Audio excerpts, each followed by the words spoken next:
যে সেমা মাহফিল করে না কাওয়ালি, আমার মা কি তাকওয়া পরহেজগার, মানুষের সামনে ভিতরে ভিতরে সবাই বসে বসে শুনে, ভিতরে ভিতরে যতগুলো মানুষ কাওয়ালির ভিতরে ফতোয়া দেয় সবাই কাওয়ালি শুনে, সবাই। আপনি যদি তাদেরকে জিজ্ঞেস করেন বিসমিল্লাহ পড়ার লিস্ট বলতে পারেন।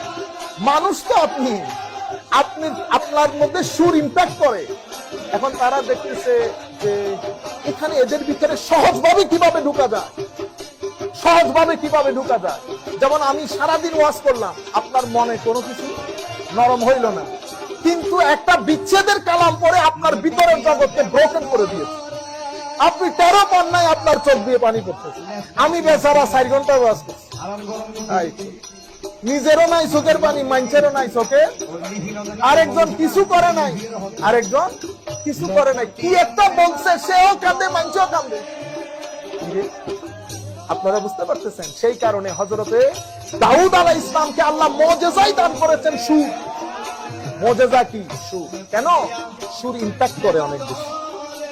এই কারণে আমার আল্লাহ মানুষের ভিতরে, আপনারা দেখেন আমরা যখন আমাদের কামরানো যখন কেরাত করতেছি, ভিতরে লাগে না ভালো? ওই জায়গার মধ্যে যদি একজনে আমার মতো করে এই ড্রাই আকারে পড়ে ফেলতো, ভালো লাগতো? ভালো লাগতো। আপনারা যখন মদিনা শরীফের মধ্যে, মক্কা শরীফের মধ্যে নামাজ পড়েন, শেখ সুদাইস যখন নামাজ পড়ে, আপনি কি আয়াতগুলা বুঝতে পারতেছেন? পারতেছেন না তো, কিন্তু অজর দ্বারা পানি পড়তেছে। তাইলে আপনি আমাকে বলেন তো পানিটা কেন পড়তেছে? আপনি বলবেন হুজুর কোরআনের আয়াতের কারণে।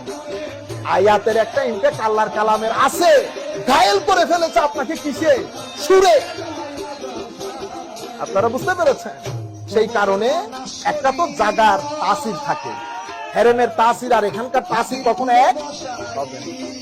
কোরআনের তাসির আছে, কিন্তু সুর যদি না হইতো আপনি ওই জিনিসটা নিতে পারতেন না। তো সুফিয়ায়ে কেরাম ওনারা যখন দেখেছেন এই এলাকার মানুষকে টার্গেট করতে হলে আমার বৃহত্তম জিনিস হচ্ছে দিন দেওয়া, তাকে আল্লাহ মানিয়ে নেওয়া, তো তারে কি করতেছে? ও দেখতেছে কি এখানেও তো ঢুল তাবলা আছে, ঢুল তাবলা আছে, বসে গেছে। তো সে এতক্ষণ ভাষাই করছে গান, এখানে তারে লা ইলাহা ইল্লাল্লাহ, সে বুঝতেও পারে নাই লা ইলাহা ইল্লাল্লাহ শুরু হয়েছে, ডান্সিং করা শুরু হয়েছে, রক্স তৈরি হয়েছে। আপনারা বুঝতে পেরেছেন?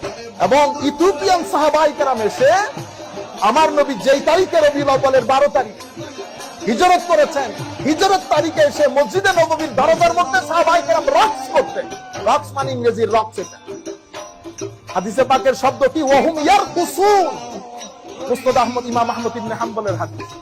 তারা রক্স করতেন। এখন বললে আপনারা নিতে পারতেছেন? শিরকের ফতোয়া, বেদাতের ফতোয়া পাগল করে রেখে দিয়েছে উম্মত মুহাম্মদ সাল্লাল্লাহু আলাইহি। এখন বললে এই যে এগুলা নিচে আসছে, এগুলা